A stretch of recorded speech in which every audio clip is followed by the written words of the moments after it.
찬송가 370장 있습니다.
전도서 7장 1절부터 다 같이 한 목소리로 받들어 봉독하시겠습니다. 좋은 이름이 좋은 기름보다 낫고 죽는 날이 출생하는 날보다 나으며 초상집에 가는 것이 잔치집에 가는 것보다 나으니 모든 사람의 끝이 이와 같이 됨이라. 산자는 이것을 그의 마음에 둘지어다. 슬픔이 웃음보다 나음은 얼굴에 근심하는 것이 마음에 유익하기 때문이니라. 지혜자의 마음은 초상집에 있으되 우매한 자의 마음은 혼인집에 있느니라. 우리 인생은 끊임없이 이것이냐 저것이냐를 선택하면서 살죠. 어떤 학교에 입학할 것이냐, 어느 직장에 갈 것이냐, 집을 사거나 이사할 때도 어떤 동네에 어떤 집을 구할 것인가, 누구와 결혼할 것인가, 뭐 이런 큰 문제뿐만 아니라 조그만 일들도 시장 가서 반찬 살 때도 큰 멸치를 살까, 작은 멸치를 살까, 뭐 이런 거. 어떤 버스를 탈 때도 어떤 방향의 버스냐, 같은 방향이라도 좌석 버스냐, 입석 버스냐, 전철이냐, 뭐 이런 선택을 순간순간 해야 되잖아요. 그런데 어떤 선택을 해야 할 때 너무 신중을 기하다 보면 기회를 잃거나 마음이 크게 고민이 될 수 있고, 너무 경솔하면 선택을 잘못했기 때문에 큰 실책을 보면서 많은 후회가 따라오게 됩니다. 우리는 후회가 없는 인생을 살기를 원합니다. 우리 주님은 지옥에서 사람들은 슬피 울며 이를 갈 것이다, 그런 말씀하셨어요. 왜 그러셨을까? 왜 사람들은 지옥에 가면 슬피 울며 이를 갈까? 그것은 왜 믿음의 길을 택하지 않고 왜 불신앙의 길을 내가 택했던가? 그렇게도 많은 사람들이 예수 믿으라고 했는데 내가 왜 그걸 거부했던가? 이런 지혜로운 선택을 하지 못했던 것을 지옥에서 후회하면서 슬피 울며 이를 갈 것이다 그랬어요. 그러니까 그 울음은 원통함과 후회의 눈물입니다. 그래서 우리는 자주 뒤를 돌아보면서 종종 후회를 하게 됩니다. 인생에 대해서. 문제는 우리가 항상 옳은 길을 선택하는 게 아니라는 게 문제죠. 우리는 그런 지혜가 부족하기 때문에요. 우리는 자칫 잘못하면 이렇게 돌아보면서 세상적인 욕망, 흥분, 무슨 조급한 마음, 순간적인 충동, 악한 생각, 이런 것들이 올라올 때마다 잘못된 선택을 할 수 있습니다. 또는 누군가가 잘못된 정보를 옆에서 이랬대야 저랬대야 그래갖고 그냥 선택을 잘못하는 경우가 얼마나 많습니까? 사도 바울은 데살로니가전서 5장 21절에 범사에 헤아려 좋은 것들을 취하라, 이렇게 말씀했습니다. 무슨 일을 만나든지 옳고 그름과 우선순위와 마땅한 길을 잘 헤아려보고 좋은 쪽을 항상 선택할 줄 아는 지혜가 얼마나 필요합니까? 우리 주님은 너희는 뱀같이 지혜롭고 비둘기같이 순결하라, 그런 말씀도 하셨습니다. 마귀의 간계를 이기고 주님 앞에 지혜롭고 충성스러운 종으로 살기 위해서 우리는 지혜를 얻어야 되겠는데, 오늘 본문에 보니까 더 낫다라는 단어가 7번이 나오고요. 유사한 단어까지 합하면 9번. 뭐가 더 낫다, 뭐가 더 낫다. 이 더 좋은 것을 선택하라는 거잖아요. 그래서 오늘 이 권면의 말씀을 몇 가지 좀 살펴보면서 우리는 어떻게 지혜로운 선택을 해야 될까? 지혜로운 선택의 기준을 어디다 두어야 될까? 한번 보겠습니다. 1절에 보니까 좋은 이름이 좋은 기름보다 낫다. 무슨 뜻일까요? 좋은 이름이 좋은 기름보다 낫다. 이것은 쉽게 말하면 명예가 좋은 이름, 명예가 좋은 기름, 돈보다 낫다 그 말이에요. 하나님을 믿고 따르는 성도인데 성도의 체면, 성도의 명예를 헐값으로 여겨서 함부로 처신하면 안 되는 입장에 있습니다. 저나 여러분이나. 보배로운 기름은 여기서 뭐냐면 이스라엘 백성들에게 향유라는 게 있었어요. 향유. 요즘으로 말하면 향수, 아주 비싼 향수 같은 걸 얘기를 하는 거예요. 고대 근동에서는 그런 향수, 고급 향수를 딱 뿌리고 다니면 집안이 높은 집안, 부유한 집안, 이게 상징입니다. 사람에게서 좋은 냄새가 난다는 것은 아주 부유하다는 상징인데, 요즘으로 말하면 자동차를 아주 비싼 외제차, 1억 5천짜리 뭐 이런 외제차 타고 다니는 거, 고고 아파트 청약에 당선이 되는 거, 사람들이 막 좋아하는 물건, 돈, 이런 것들이 이게 옛날 유태인으로 말하면 그게 바로 향수입니다. 옛날 우리나라 사람들은 돈과 호사보다도 체면을 더 중요하게 생각을 했었는데, 그런데 지금은 보면 명예나 체면 이런 것보다는 돈이 더 우선인 것 같아요. 둘 중에 어떤 걸 선택할래? 그러면 많은 사람들이 돈을 더 선택하는 것 같습니다. 만약에 우리가 명예도 얻고 돈도 얻는 것이라면 뭐 고민할 필요도 없겠죠.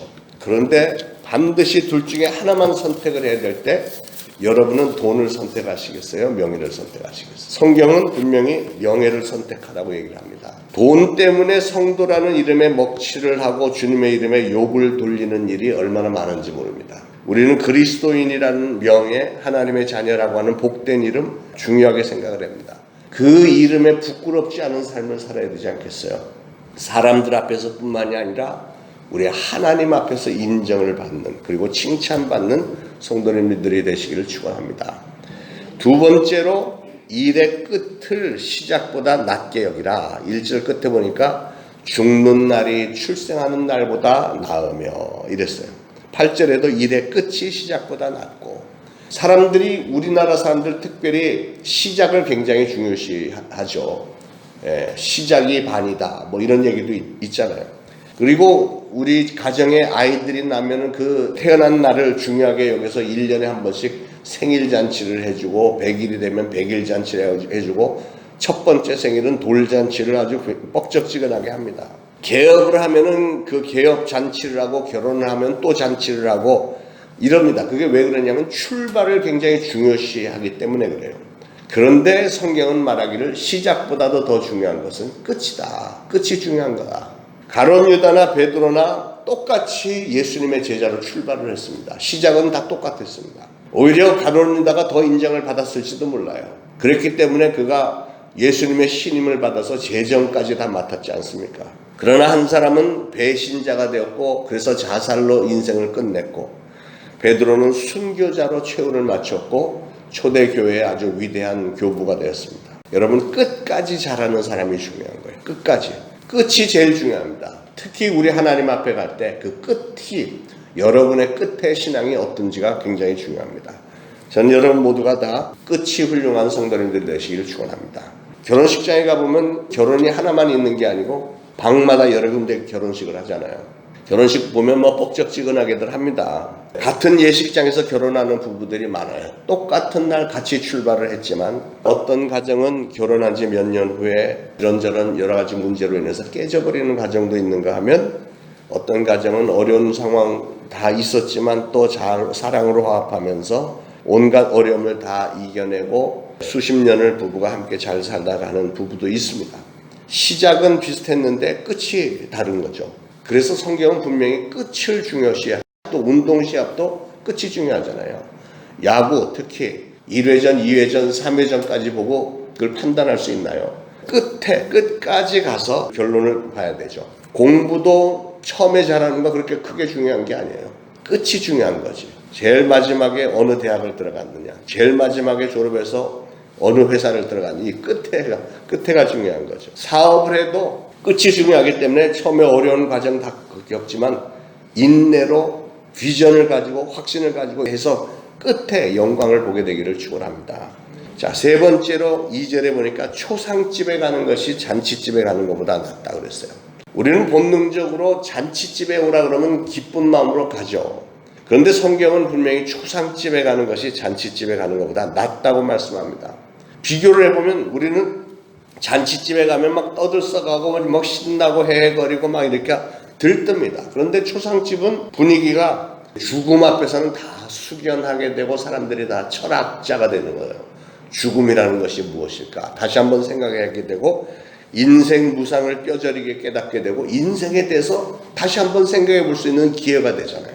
그래서 나도 언젠가는 죽을 텐데 죽음 저편에는 과연 무엇이 기다리고 있을까라는 것을 그래도 한 번이라도 다시 생각해 볼 수 있는 기회가 되기 때문에, 그래서 초상집이 잔치집보다 낫다는 겁니다.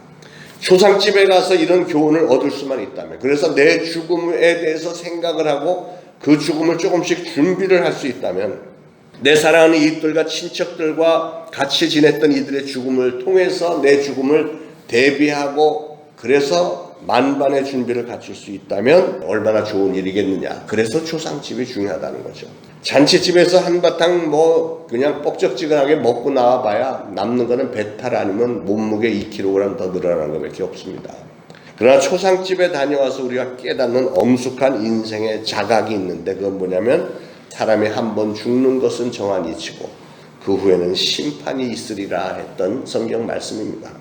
자, 그래서 초상집에 가는 것이 잔치집에 가는 것보다 나은 이유는, 첫째로 초상집에 가면 인생의 의미와 또 인생의 한계를 깨닫기 때문이고, 두 번째로는 자신의 죽음도 생각하게 되기 때문이고, 그러기에 결론적으로는 자신의 삶을 반성하고 새 출발을 할 수 있는 기회가 되기 때문이다 하는 거예요. 결론 짓습니다. 큰 재물이나 사치, 호사보다는 아름다운 명예가 낫다. 우리의 이름을 높이는 일, 더군다나 한 걸음 들어가서 우리 하나님의 이름을 높이는 일에 우리는 신경을 써야 된다. 일의 끝이 일의 시작보다 중요하다. 시작도 물론 중요하고 과정도 중요하지만 가장 중요한 건 끝이 중요한 것이다. 끝까지 잘하고 끝까지 충성해서 주님 앞에 올바로 서는 성도가 되어야 되겠다 하는 것이고요. 선택의 기로에서는 순간순간마다 항상 올바른 이런 기준, 오늘 이런 기준 가운데 늘 기억하면서 올바른 선택을 해서 후회 없는 인생, 지혜로운 인생 잘 살아서 주님 앞에 서는 그날에 그래 잘했다 착하고 충성된 종아 라고 칭찬을 듣는 저와 여러분들 되시기를 예수 그리스도로 축원합니다.